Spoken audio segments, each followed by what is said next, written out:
başını, yeller sıypamış saçını, yeller sıypamış saçını.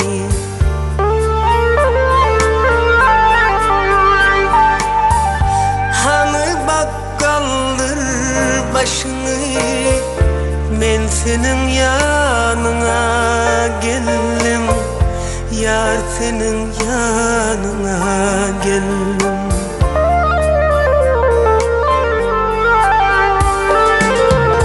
Gül içinde yaza dönüp, kağını kaize dönüp, bir mulayim sada dönüp, men senin yanına geldim, yar senin yanına geldim. Bir mulayim sada dönüp, men senin yanına geldim, yar senin yanına geldim.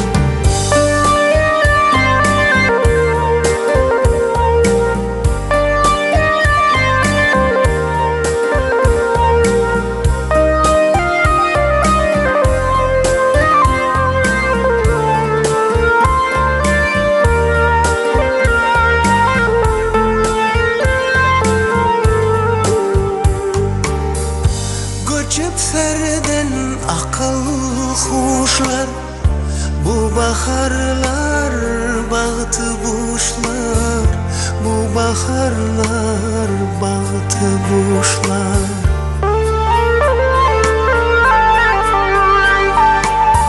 Bağ üçün hiç kaçan geçten, men senin yanına geldim, yar senin yanına geldim.